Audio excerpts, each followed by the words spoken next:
1 aos Coríntios, capítulo 10. Vamos ler até o versículo 12. Ora, irmãos, não quero que ignoreis que nossos pais estiveram todos sob a nuvem e todos passaram pelo mar. Tendo sido todos batizados, assim na nuvem como no mar, com respeito a Moisés, todos eles comeram de um só manjar espiritual. E todos beberam da mesma fonte espiritual, porque bebiam de uma pedra espiritual que os seguia. E a pedra era Cristo. Entretanto, Deus não se agradou da maioria deles, razão porque ficaram prostrados no deserto. Ora, estas coisas se tornaram exemplos para nós, a fim de que não cobicemos as coisas más, como eles cobiçaram. Não vos façais, pois, idólatras, como alguns deles, por quanto está escrito: o povo assentou-se para comer e beber, e levantou-se para divertir-se. E não pratiquemos imoralidade, como alguns deles o fizeram, e caíram num só dia 23.000.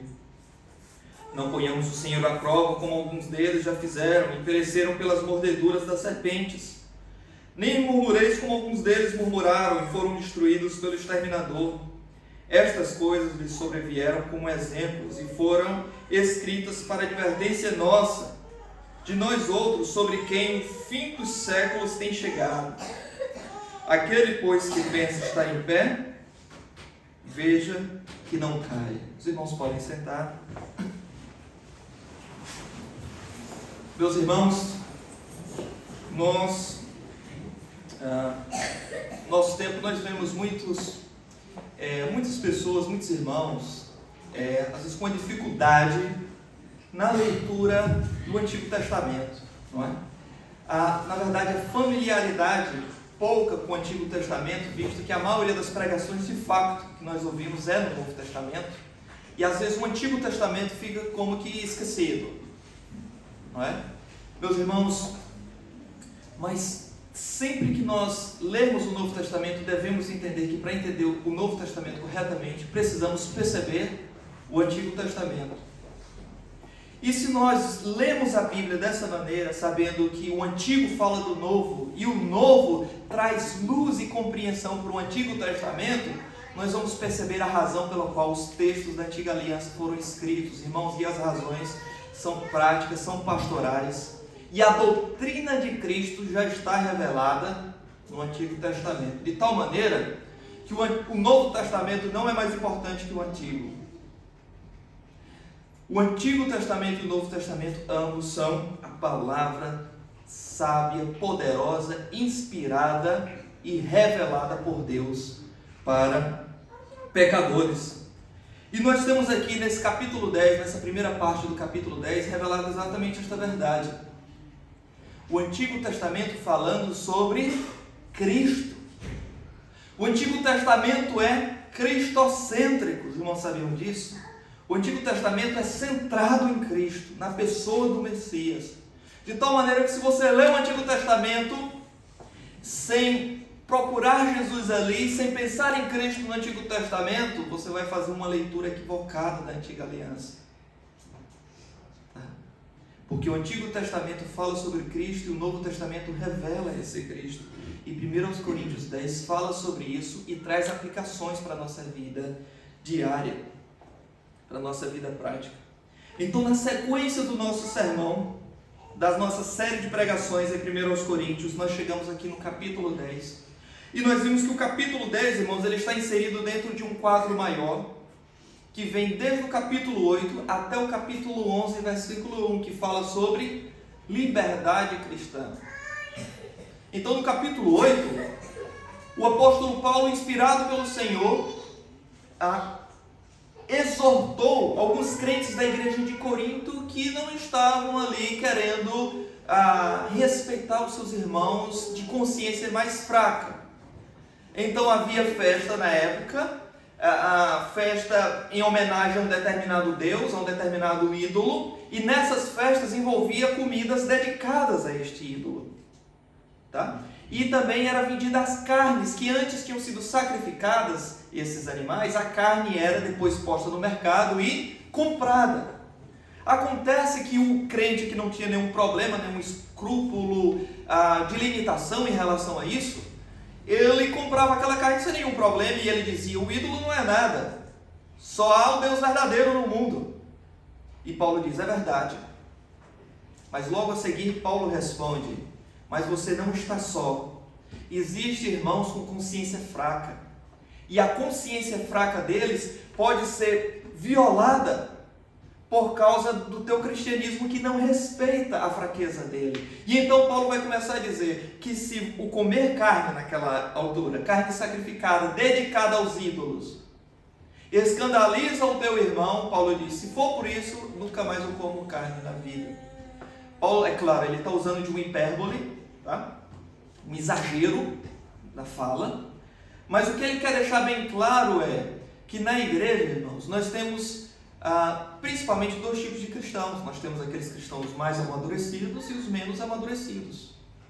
Mas por outro lado, nós vimos também na nossa última pregação, nós vimos que o cristão imaturo, ele não deve ser preservado na sua imaturidade, porque senão ele vai ser para sempre imaturo. E a consciência fraca, ela deve ser instruída, porque senão sempre o irmão imaturo vai mandar no restante da igreja, no restante da congregação de irmãos maduros. Vai ser a ditadura do irmão mais fraco. A mente do cristão que é fraca deve ser instruída. A fraqueza, a imaturidade na vida cristã tem limite, tem um prazo determinado muito curto. Nós devemos prosseguir e avançar cada vez mais. E o crente forte deve respeitar este tempo e ter muito cuidado para que a consciência do irmão mais fraco não seja violada, como dizia Martinho Lutero, né, na Dieta de Worms. Não é sábio nem seguro o homem ir contra a sua própria consciência, tá bom? Porque a consciência, irmãos, Deus põe limites na nossa consciência, põe limites morais. Se você começa a quebrar todos esses limites, você torna a pessoa... isso é um grande perigo para a libertinagem, a pessoa fazer coisas erradas sem nenhuma barreira moral, tá? Então nós devemos respeitar os limites da consciência. E o que acontece, meus irmãos? No meio disso tudo, nós devemos ser muito claros quando nós estamos tratando de coisas que não são essenciais para a fé cristã. Não deve ter, digamos assim, ambiguidade quando nós estamos falando sobre a doutrina da divindade de Jesus, que Jesus é Deus. Ou falando da doutrina da Trindade. Ou falando da volta de Jesus, que é física, corporal e que acontecerá neste mundo mais uma vez. Da realidade do inferno e do céu. Do sacrifício de Jesus no lugar de homens que perdoa pecados. Tudo isso, irmãos, é ponto que não deve haver debate na igreja. Agora, há pontos secundários e terciários que devemos respeitar consciências mais fracas para que sejam instruídas. Este era o caso da igreja de Corinto. E o irmão mais forte deve se privar muitas vezes de falar algumas coisas, de determinadas ações, por amor de irmãos que ainda são imaturos. Isso é um bom uso da liberdade cristã. Nossa liberdade, ela deve sempre levar em consideração a vida do nosso outro irmão, tá? A liberdade, ela está relacionada com o amor. E no capítulo 9, o apóstolo Paulo, inspirado pelo Senhor, deixa isso bem claro. Porque no capítulo 9, nós vimos na passada semana que ele diz: eu tenho a liberdade, eu tenho o direito, inclusive, de receber sustento de vocês, ó igreja de Corinto. Mas eu abro mão desse direito porque eu sei o que vocês vão fazer comigo, contra mim, e prejudicar o evangelho, caso eu me utilize desse direito. O Senhor, juntamente com os seus discípulos, Jesus, juntamente com os seus discípulos, quando andavam a fazer a obra, ele não tinha direitos de, por exemplo, levar a sua mãe, de levar a sua família juntos, e os apóstolos também não levavam a família. Paulo diz: ou só eu e Barnabé que não temos esse direito? E então ele cita o Antigo Testamento para fundamentar a sua doutrina, dizendo que Paulo tinha direito, inclusive, de receber o salário, o sustento pastoral daqueles irmãos. E ele fala sobre o boi, não é? Nós vimos isso na passada semana, que até o boi não deve ser amordaçado enquanto debulha o trigo.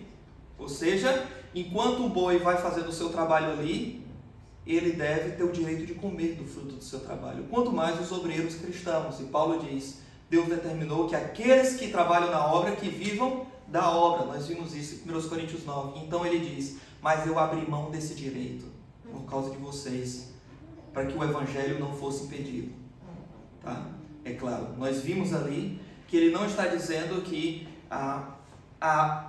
o seu exemplo deve ser imitado por todas as outras pessoas. Ele está falando aquilo dali no caso da igreja de Corinto.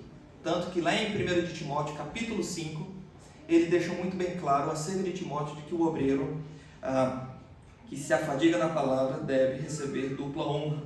Tá? Falando de sustento pastoral. Então, depois que ele fala sobre estas coisas, no capítulo 10, irmãos, nós temos aqui ele falando sobre o exemplo da história de Israel. Já que aqueles crentes fortes estavam pondo à tentação os crentes mais fracos, esses crentes fortes aqui, eles deveriam olhar para o exemplo bíblico do Antigo Testamento acerca do que Israel fez. E observe bem, irmãos, no versículo 1 até o versículo 4, nós temos ali um exemplo da história de Israel na época do Êxodo, quando o povo saiu do Egito. Nós conhecemos bem a história, o povo passou 4 séculos no Egito. Tá? Versículo 1 até o versículo 4 fala sobre isso. O povo, nós conhecemos bem a história, foi libertado do Egito, atravessou o Mar Vermelho, e durante a travessia do Mar Vermelho havia uma coluna de fogo durante a noite e havia uma nuvem durante o dia guiando eles. Tá? E então eles atravessaram o Mar Vermelho. Versículo 1 fala sobre isso, passaram pelo mar. Versículo 2 diz que todos foram batizados na nuvem como no mar, com respeito a Moisés. Tá? E no versículo 3 nos diz que eles comeram de um manjar espiritual. E aqui nós temos algo muito interessante, irmãos, porque nós temos aqui a ideia de comer um manjar, uma comida espiritual, e nós temos a palavra também para batismo aqui. Ao que tudo indica, nós temos aqui uma referência aos sacramentos, às ordenanças do batismo e ceia já prefiguradas na antiga aliança. A ideia de comer um alimento espiritual, que tem um significado espiritual, e a ideia de ser batizado já no Antigo Testamento. Olha que coisa interessante. Tá? É claro, a referência aqui não tem nada a ver com circuncisão, porque o que relaciona aqui o batismo cristão com o batismo na antiga aliança é passar pelo Mar Vermelho, e não a circuncisão com o batismo, tá? Mas é o passar pelo Mar Vermelho. Olha que coisa interessante. Mas sim, nós temos uma referência aqui ao batismo e à ceia já prefigurados na antiga aliança. E o texto, versículo 2, diz que tendo sido todos batizados assim na nuvem como no mar, com respeito a Moisés. Ou seja, quando o batismo cristão acontece, ele acontece no nome de Jesus, no nome do Pai, do Filho e do Espírito Santo. Tá? Os apóstolos do Novo Testamento batizam assim, batizam no nome de Jesus. Tá? A ideia aqui é de identificação com aquele que nós somos, no nome daquele que nós somos batizados. Somos identificados com a morte e ressurreição de Jesus. Tá? Com a pessoa de Jesus, com o ministério de Jesus e sua pregação. Moisés aqui, também na sua pregação e no seu ministério, e as pessoas que seguiam a pregação e o ministério de Moisés, servo de Deus na antiga aliança, a Bíblia também está dizendo que essas pessoas, ao passar pelo mar, também tiveram um tipo de batismo espiritual, digamos assim, mas no ministério de Moisés. Foram identificadas com Moisés, com a pregação, com o ensino de Moisés. Tá bem? Isso é o que significa ser batizado na nuvem como no mar, ou seja, ter uma identificação espiritual com o ministério de Moisés. Tá? E essa identificação espiritual aqui é chamada de batismo. Crentes batizados no Antigo Testamento, não através de circuncisão, mas passando pelo mar e tendo a nuvem acima deles, acompanhando a travessia. Mas também versículo 3 diz que todos eles comeram de um só manjar espiritual. E olha que coisa interessante. A referência para falar de ceia aqui no Antigo Testamento como uma figura, não é a Páscoa, mas é o maná. Né? Alguns irmãos entendem que, assim como o batismo substituiu a circuncisão do Antigo Testamento, a ceia substituiu a Páscoa do Antigo Testamento. Mas a referência que o texto dá aqui é uma relação não entre Páscoa, não é, e batismo e ceia, mas entre o maná que caiu do céu e a ceia. Olha que coisa interessante. E realmente é batismo e ceia aqui, irmãos, uma referência, porque a partir do versículo 22, é isso? A partir do versículo 22 em diante, e o capítulo 11 inteiro vai falar exatamente sobre a ceia do Senhor. Mas Paulo já antecipa estes assuntos aqui, tá? E no versículo 4 nós vemos um detalhe muito interessante aqui, tá? Ainda ele lançando os fundamentos. Israel foi batizado com respeito a Moisés na nuvem do mar, quando atravessou o mar vermelho. Israel viu maná descendo do céu, comida descendo do céu, todos os dias, para alimentar aquela multidão de pessoas. Mas Israel também experimentou outro milagre, versículo 4. Israel bebeu de uma fonte espiritual, porque bebeu de uma pedra espiritual que o seguia. Os irmãos lembram que o povo murmurou por causa da sede no Antigo Testamento, não é? Moisés era para falar rocha e ele feriu a rocha. Tal foi a murmuração do povo, não é? E Deus inclusive disse: porque você feriu a rocha, você não vai entrar na terra prometida, não é? Mas havia ali, o povo passou quanto tempo no deserto, irmãos? 40 anos. 40 anos por causa de incredulidade e murmuração. Eles esqueceram da escravidão pesada e de como sofriam lá no Egito. E agora estavam reclamando, já tendo sido libertos por Deus.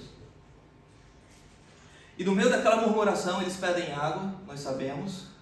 E então Moisés fere a rocha, sai água dali. Meus irmãos, e o povo passou 40 anos no deserto parado. Passou 40 anos andando, como se fossem círculos, sem chegar na terra prometida. Aliás, daquela multidão só chega na terra prometida Josué e Caleb, não é? Então eles passaram 40 anos andando, meio que em círculos no meio do deserto inteiro. 40 anos peregrinando. Meus irmãos, e eles bebiam da água que saía de uma pedra.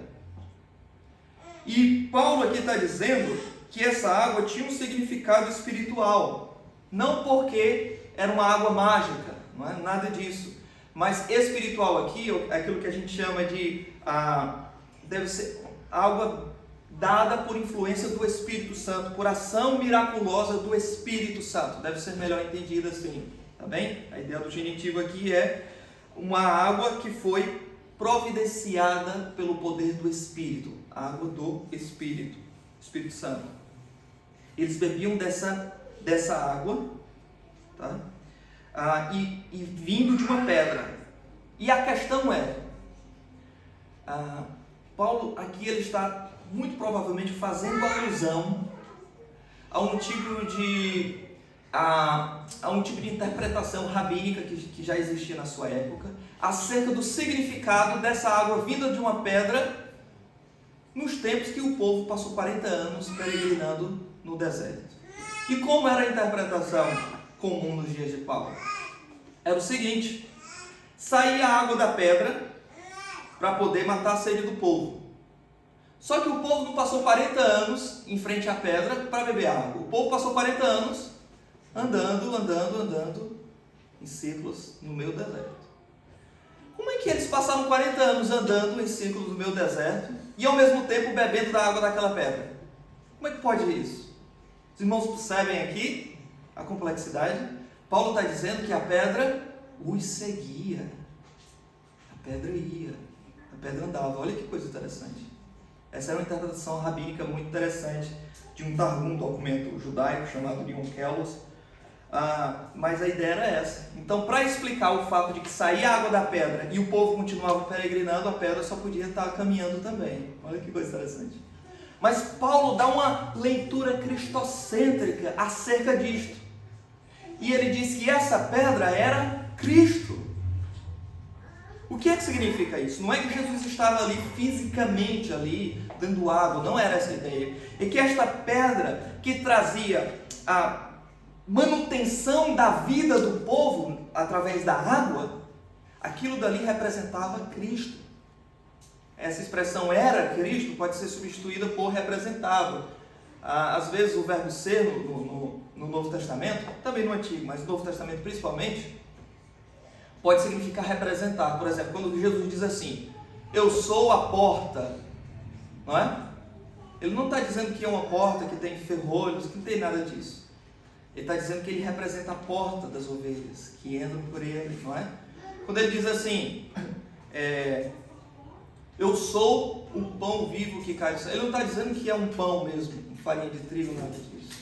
Ele é como se fosse, eu represento um pão que dá suprimento para a vida espiritual de vocês. Então, quando o texto diz aqui que essa pedra que saía água e seguia o povo,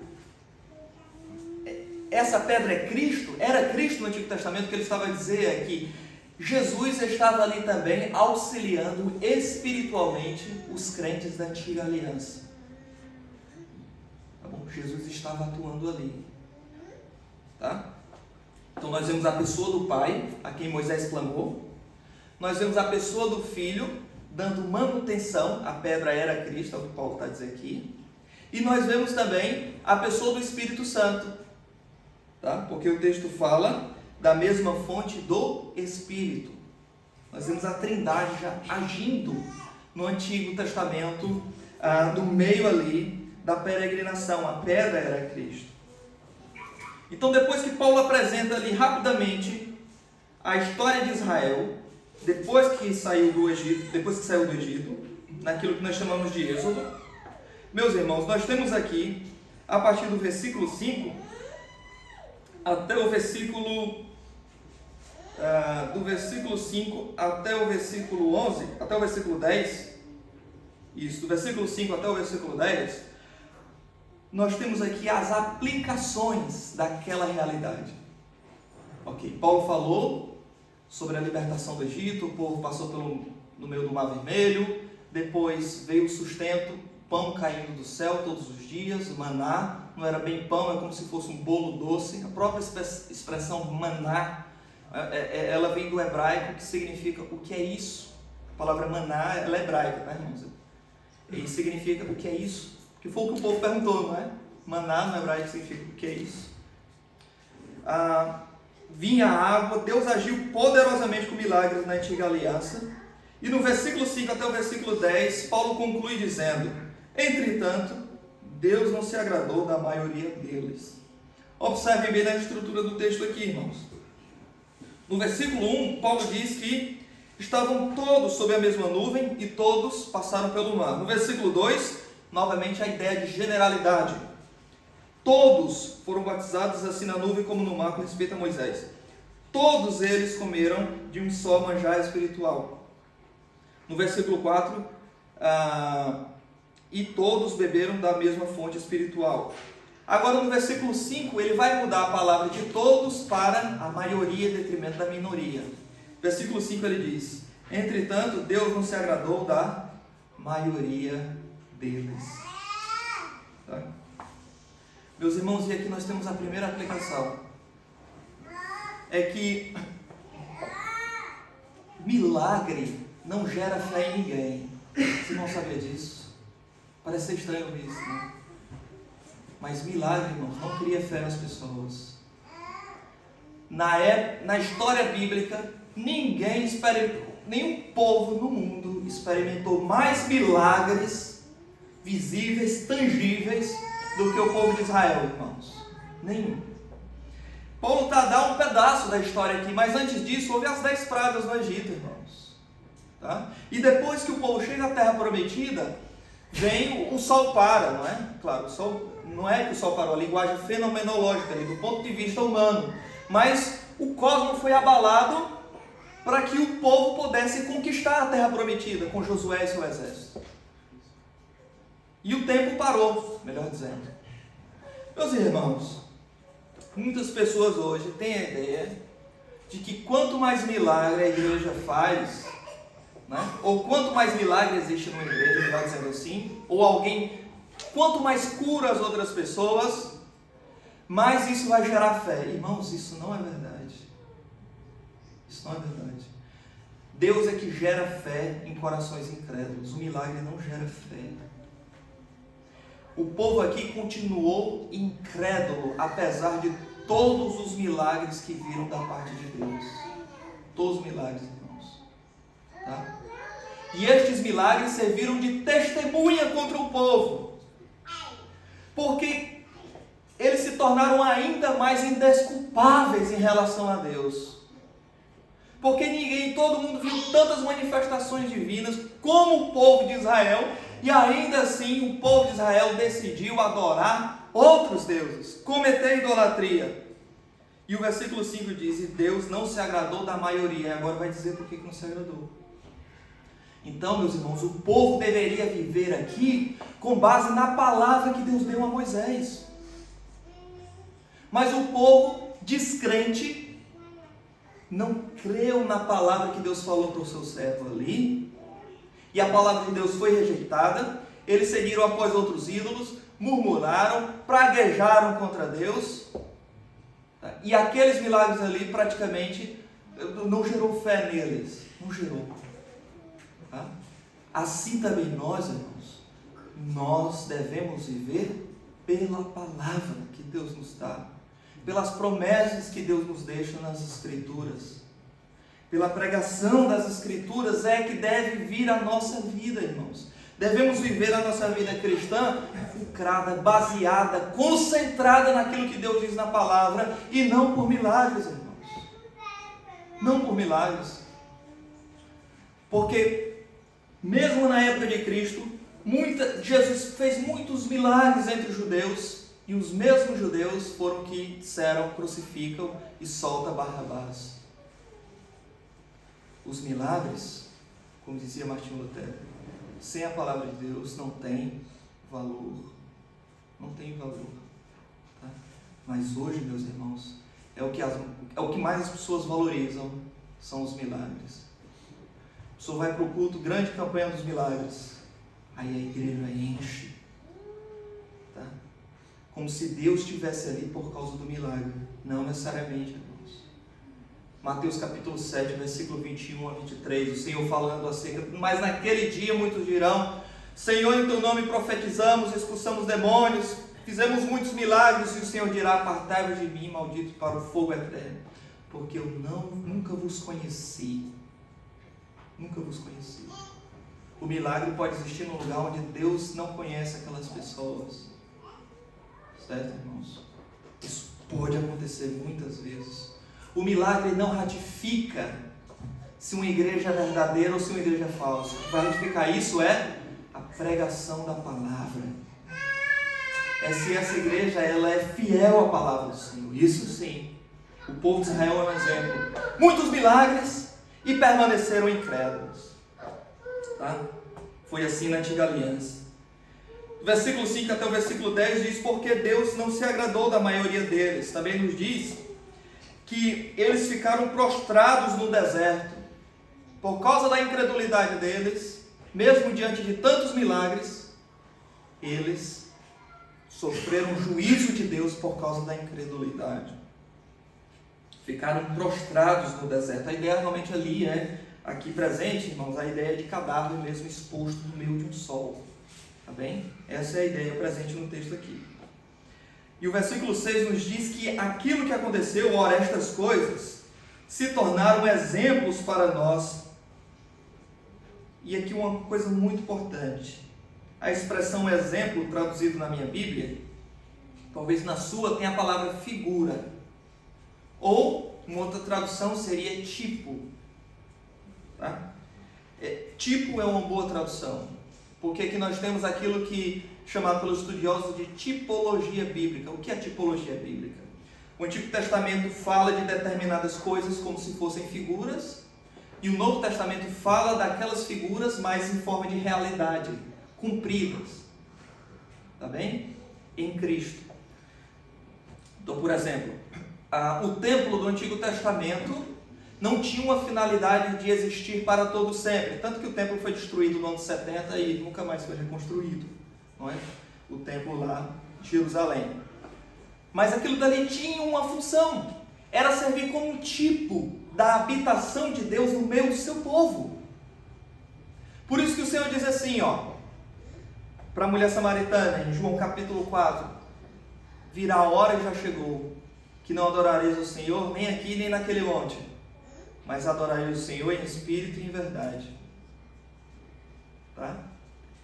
Então a ideia de ir para um lugar, porque aquele lugar é terra santa, aquele lugar é um lugar geograficamente mais, espiritualmente mais importante do que outros. Não, chegou a hora, virá a hora e já chegou, em que os verdadeiros adoradores adorarão o Pai em espírito e em verdade. Não adorareis aqui nem naquele monte. Tá bem? Além disso, o próprio texto de 1 Coríntios fala disso, e nós já vimos isso no capítulo 6, de que o crente é templo do Espírito Santo. Não é mais a necessidade de um templo com sacrifícios, com sacerdotes. Tá bem? Porque aquilo tudo prefigurava a habitação de Deus, trazida por meio de Cristo, e que futuramente, não somente Cristo continuará em nós, mas nós estaremos num ambiente junto com Cristo, e é por isso que diz: eis o tabernáculo de Deus com os homens, pois com eles habitará, e ele será o seu Deus, e ele será o seu Deus, e ele será o seu povo. Então aquelas realidades da antiga aliança eram figuras, eram tipos para coisas que aparecem no Novo Testamento, que é a realidade, que é o antítipo, que é o cumprimento daquelas sombras, agora a realidade. Tá?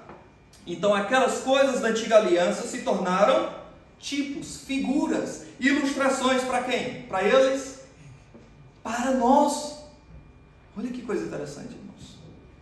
Tá? E Paulo falando que isso se tornou um tipo, teve um propósito para ser escrito e para acontecer, para que servisse de exemplo, para que nós não cobicemos as coisas más como eles. E agora vem uma estrutura muito interessante aqui no texto.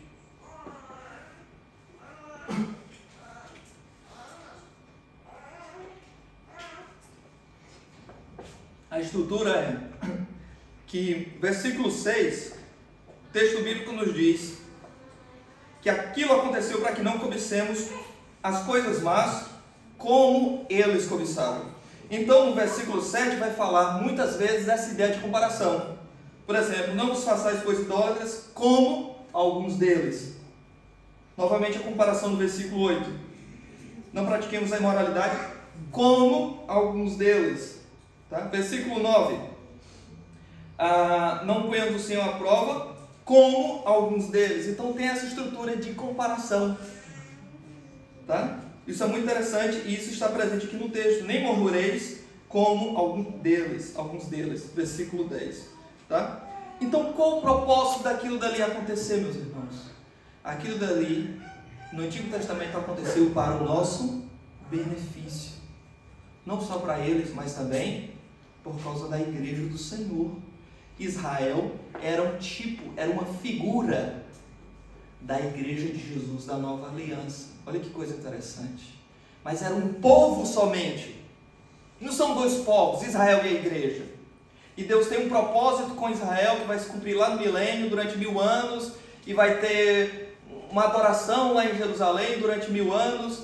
Como? Porque vira a hora e já chegou, que nem neste monte, nem ali adorareis. A adoração centralizada, como no Antigo Testamento, acabou. Num país, num lugar somente. Tá? E além disso, entretanto, o povo de Israel da Antiga Aliança é tão povo de Deus como nós, é um só povo. E de certa maneira, por isto, nós podemos dizer que a igreja é o Israel espiritual. Por quê, irmãos? A igreja é o Israel espiritual, é o novo Israel. Porque Cristo é o Israel por excelência. Muitas vezes, no livro de Isaías, Israel é chamado de servo. Israel é chamado de servo, tá? No entanto, quando chega lá no capítulo 53, Jesus é chamado de servo. O servo sofredor. Tá? Israel, Jesus é por excelência aquilo que Israel deveria ser em obediência e em temor ao Senhor, mas Israel fracassou, tá? E aqueles que estão em Cristo, que é o Israel por excelência, são o Israel verdadeiro, tá? Por isso que neste único povo, podemos dizer que nós temos irmãos da antiga aliança. Abraão é nosso irmão em Cristo, Raabe, nossa irmã em Cristo. Adão, quando você morrer, for encontrar com ele lá no céu, sei que você vai querer tomar satisfação, brigar com ele, né? Não brigue não, tá? Porque ele é nosso irmão em Cristo, tá bem? São os nossos irmãos da antiga aliança. Meus irmãos, no versículo 1 do capítulo 10 deixa isso muito claro. Ora, irmãos, não quero que ignoreis que os nossos pais, falando do povo judeu que saiu da antiga aliança, tá? Ou seja, é um só código de genética, é uma genética espiritual, é um só povo, não são dois povos.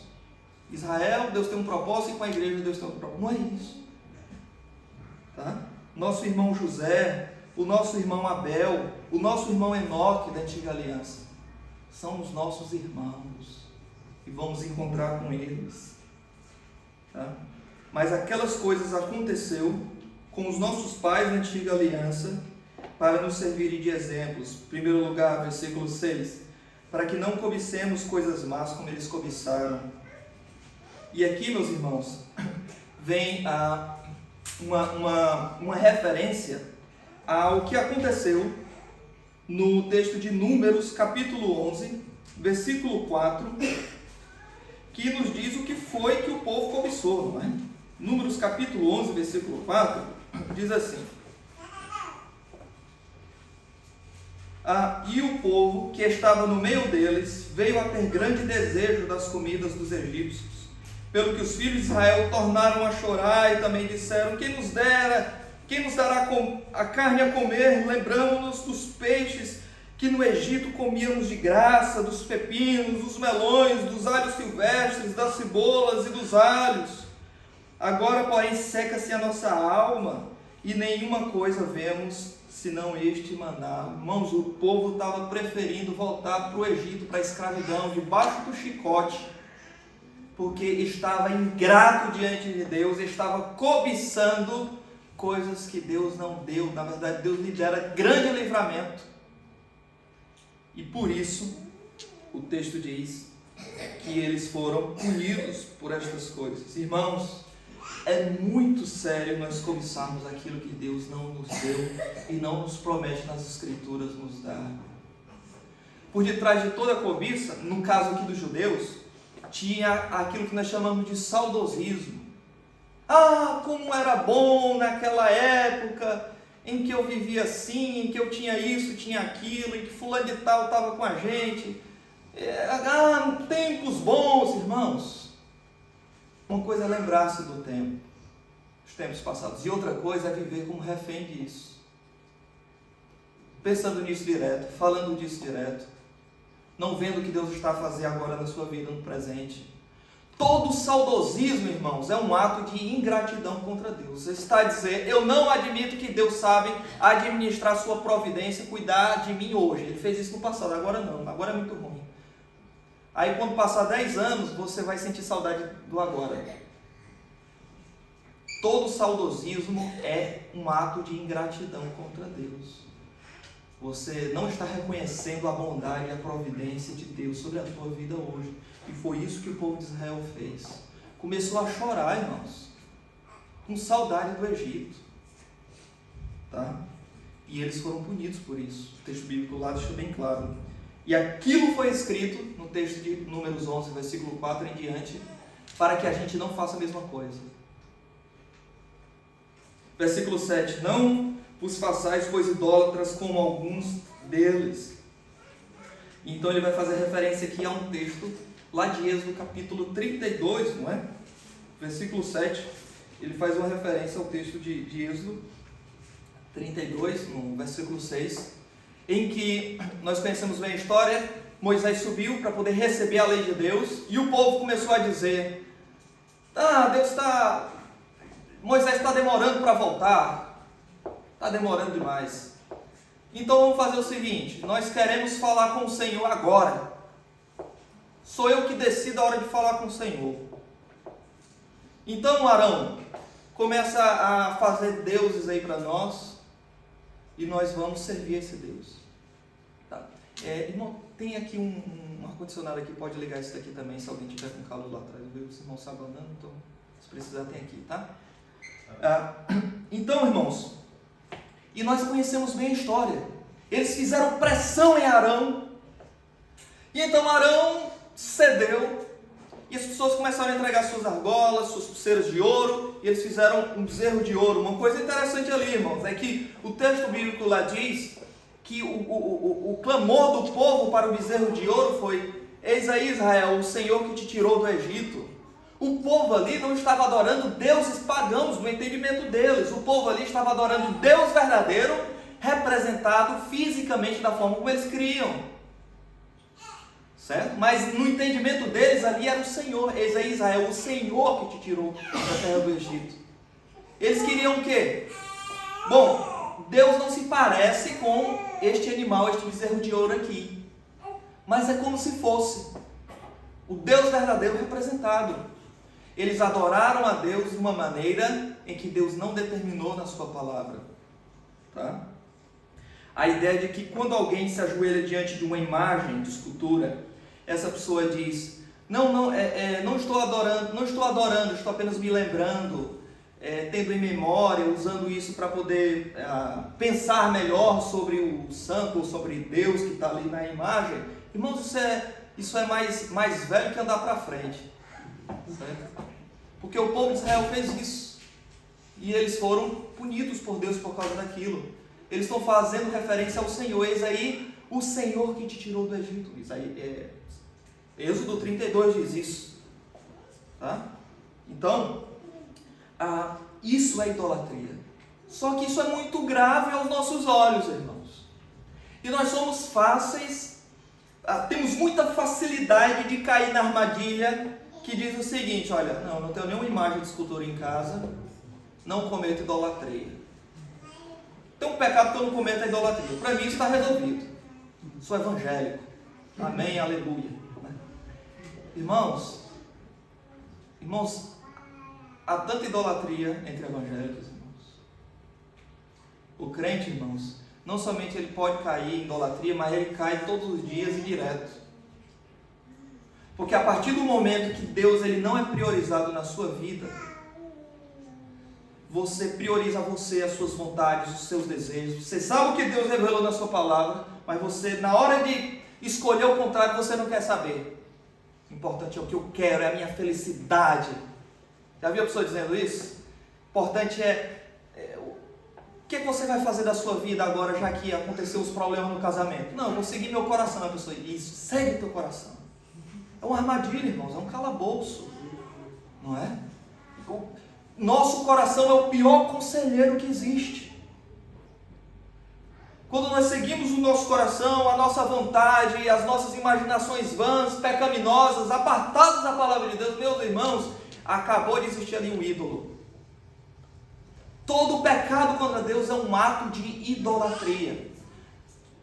Mas muitas vezes, meus irmãos, nós idolatramos outros também. Eu não estou falando só de famosos, estou falando de coisas mais comuns do dia a dia, coisas lícitas também. Quando você prioriza o seu filho acima de todas as outras coisas, do seu tempo, da sua vida com Deus, sua caminhada com Cristo, com a igreja do Senhor, e ele passa a ser objeto máximo de sua devoção, de tudo que acontece na sua vida, tem um idólatra aí. E hoje, irmãos, só o que existe é a idolatria de filhos. É por isso que muitas pessoas não disciplinam mais os filhos, não corrigem. As famílias estão desestruturadas totalmente. O papel do homem ninguém sabe qual é, da mulher talvez, da criança. Quem manda em casa é um menino assim com um pouco mais de 50 centímetros, né? Ele é o que manda, é o que grita, é o que dá ordens. Aí depois é o que decide as coisas da casa. é o que quer isso, não quer aquilo. Tá? É Ele. Filocracia, Ele que manda em tudo. É o nosso bezerro de ouro. Aí, em segundo lugar, vem a esposa, que se submete à autoridade da criança.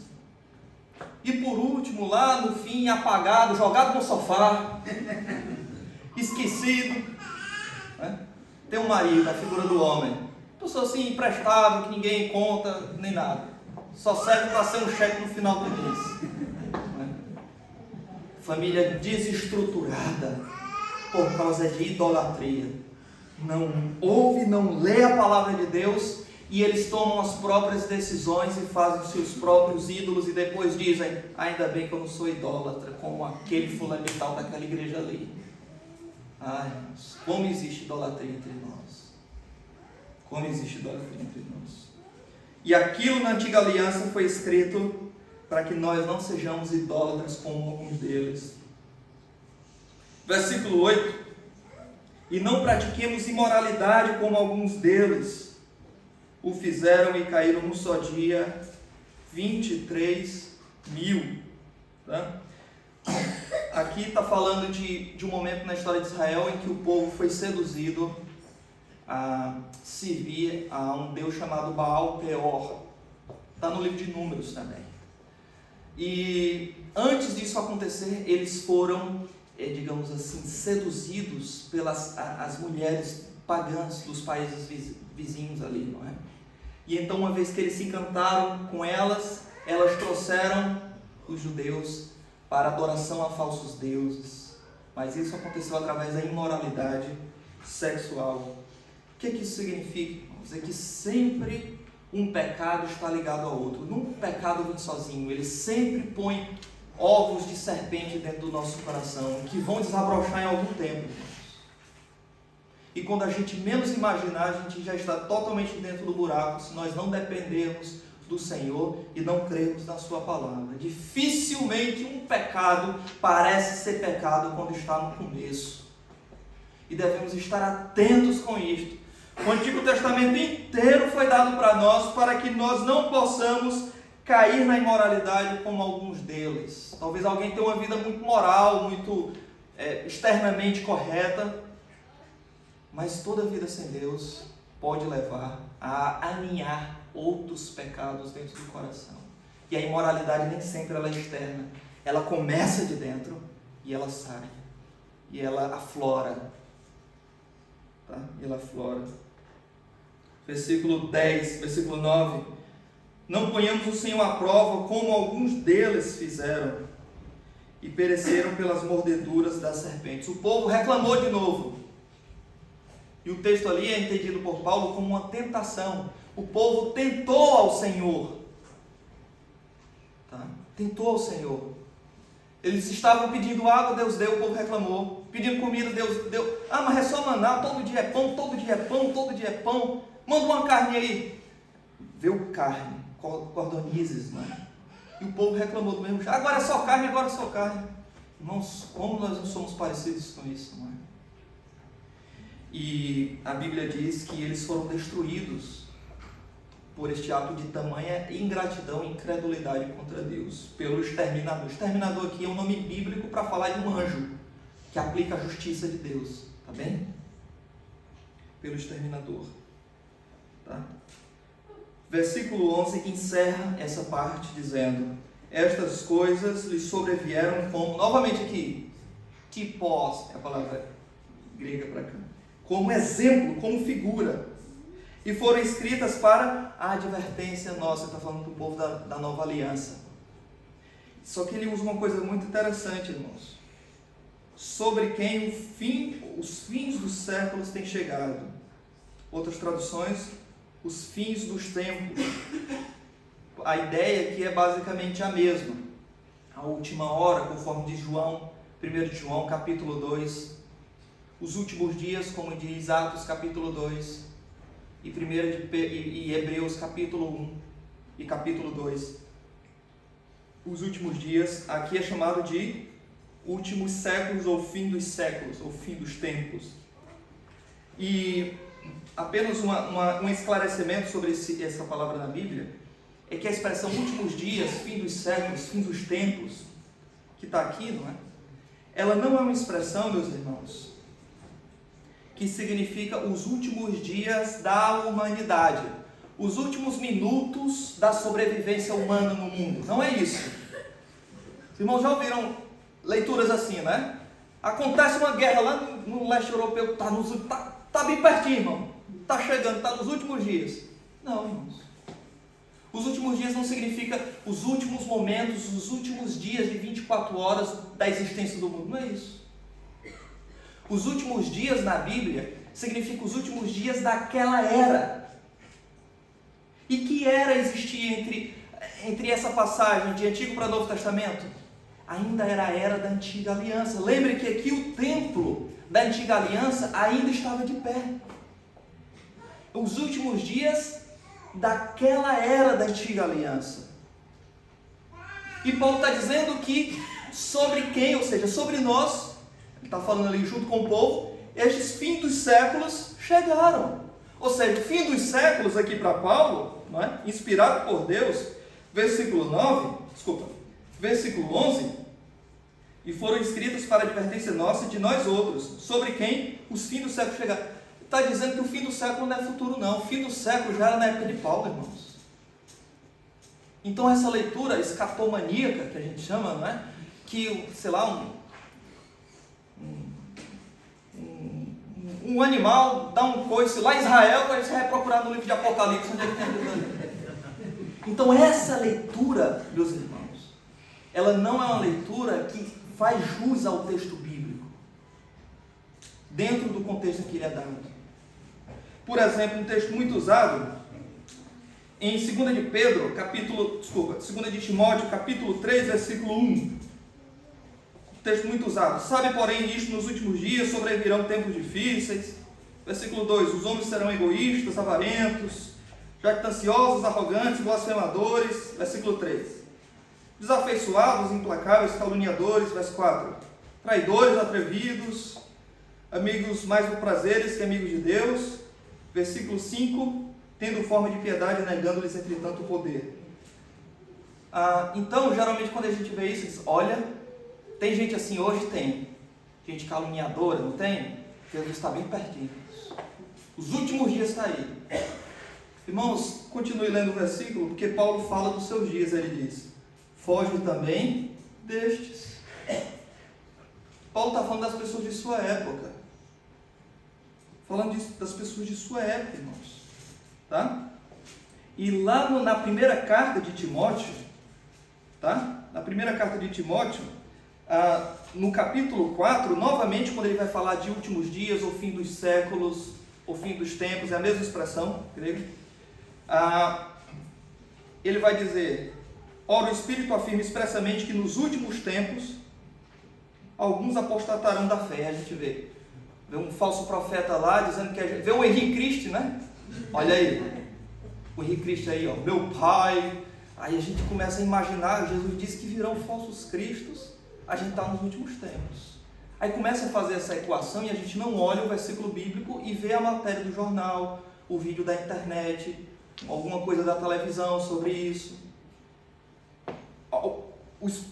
O Espírito afirma que nos últimos tempos alguns apostatarão da fé e obedecerão, por obedecerem espíritos enganadores e ensino de demônios. Tal. Versículo 2 fala de hipocrisia, dos que falam mentiras e têm cauterizado a própria consciência. Versículo 3, que essas pessoas proíbem casamento e exigem abstinência. Então, em vez de Paulo dizer, aí Paulo diz que isso vai vir nos últimos dias ou nos últimos tempos, tá? Então, mais à frente ele diz, aí ele diz, expondo estas coisas aos irmãos, cadê? Pois deixa eu ver se eu acho aqui. Ok. Mais à frente ele diz assim, pois tudo que Deus criou é bom e recebido com palavra, porque pela palavra de Deus e pela oração é santificado. Aí ele diz, expondo estas coisas aos irmãos, serás bom ministro. Olha que coisa interessante aqui. Paulo diz que nos últimos tempos virão estas coisas e que Timóteo ensine estas coisas aos irmãos, para que Timóteo seja um bom ministro, um bom pastor. A questão é, se os últimos tempos é só um tempo futuro, bem pertinho de Jesus vir, e não é o tempo de Paulo, que ele está a falar aqui, então para que Paulo vai falar disso aqui, para poder advertir Timóteo, para poder ensinar a igreja? Se os últimos tempos não era na época de Paulo nem dessas pessoas. E o próprio Paulo, nós vimos, agora voltando para o capítulo 9, o próprio Paulo diz que os fins dos séculos têm chegado. Para nós, a quem o fim dos séculos tem chegado. Então é só uma explicação sobre isso, porque eu sei que é um assunto que nem sempre é esclarecido, mas interpretações populares geralmente geram muita confusão e pavor desnecessário. Então, após Paulo dizer isso no versículo 11, meus irmãos, e ele diz que tudo aquilo serviu para nossa advertência, versículo 2 ele diz: aquele, pois, que pensa estar em pé, veja que não caia. E é assim que ele encerra. Aquele, pois, que está em pé, veja que não caia. No fim das contas, Paulo ele aplica tudo o que ele falou anteriormente. Essa palavra pois aí, portanto, na sua tradução, é uma aplicação. Por isto, sabedores destas coisas, certo? Você está em pé, não caia. Ou melhor dizendo, aquele que pensa estar em pé, pensa estar em pé, veja que não caia. Isso aqui é uma grande advertência para nós, meus irmãos. Porque nós podemos cair em dois tipos de erro. O primeiro erro é nós sempre duvidarmos da nossa salvação, como se nunca nós tivéssemos esperança verdadeira, esperança sólida e firme. E algumas pessoas vivem nesse pavor, não é? Medo sempre de perder a salvação, de ir para o inferno, mesmo Jesus tendo morrido por ele, derramado seu precioso sangue, e isso não ter sido em vão. A pessoa fica com medo de sempre apostatar de tudo isso. A Bíblia nos dá segurança: aquele que começou a boa obra em vós, há de completá-la até o dia de Cristo Jesus. Estou bem certo de que Ele é poderoso para guardar o meu depósito até o dia final. 1 Tessalonicenses capítulo 5, versículo 24: fiel é Deus que vos chamou, o qual também fará. A Bíblia está repleta, cheia de passagens que nos ensinam acerca da segurança da salvação do cristão. Mas a Bíblia também nos ensina, irmãos, muitas advertências para que nós não tenhamos uma falsa segurança. Uma falsa segurança. E na igreja há irmãos que têm falsa segurança da salvação. A minha pergunta para você é: está há tanto tempo na igreja, qual é a certeza que você tem de que você é um salvo em Jesus? Não pode ser o seu conhecimento da Bíblia, porque o diabo conhece muito bem a Bíblia. Isso não tem nenhum valor salvador para ele. Não pode ser os teus sentimentos religiosos quando você ouve uma pregação, ou você ouve uma música bonita, um louvor, você começa a chorar. Isso também não pode ser a segurança da tua salvação, porque Judas, depois que pecou contra o Senhor, saiu e foi chorar. Qual a segurança da tua salvação? É o fato de que você está há muito tempo na igreja? Judas ouviu todos os sermões de Cristo. Qual é a segurança da tua salvação? Está fundamentado em quem? Que você não possa descansar enquanto você não tiver evidências fortes, genuínas, de um coração transformado por Cristo, de uma vida verdadeiramente transformada pelo Senhor. E que isso aconteça na tua vida através de muitas súplicas, de peso de arrependimento, até que Deus tenha misericórdia de você e demonstre que Ele se revelou a você. E que isso aconteça através dos frutos da vida de um salvo, de uma pessoa transformada por Cristo. Porque se não for isso, a tua familiaridade com o Evangelho só vai te tornar cada vez mais culpado. E é terrível alguém despencar do banco de uma igreja direto para o inferno. Alguém ir para o inferno à sombra de um púlpito é uma coisa terrível, meus irmãos. Não permita que o teu contato com as coisas sagradas seja voltado contra ti no dia final como um testemunho. Isso tudo foi escrito na antiga aliança para a tua advertência, para a minha advertência. Por isso, viva uma vida santificada, amando o Senhor, lendo e amando a sua palavra e vivendo em piedade e santidade diante dele. Amém? Essa é a minha oração por você, e esperando que Cristo transforme a tua realidade, em nome de Jesus. Vamos orar. Seu Deus amado, Pai bendito, obrigado pela tua palavra, Senhor. Nos apresenta a tua palavra, nos guia, nos constrange pelo poder da palavra e nos revela a tua vontade. Ó Deus, nós te agradecemos, pedimos que isto fique no nosso coração e provoque mudança em nós, conversão na vida de tantos aqui que ainda não provaram de Cristo em suas vidas, mas também santificação e que possa despertar corações sonolentos diante do Senhor e da sua causa esta manhã. Em nome de Jesus oramos. Amém. Meus irmãos,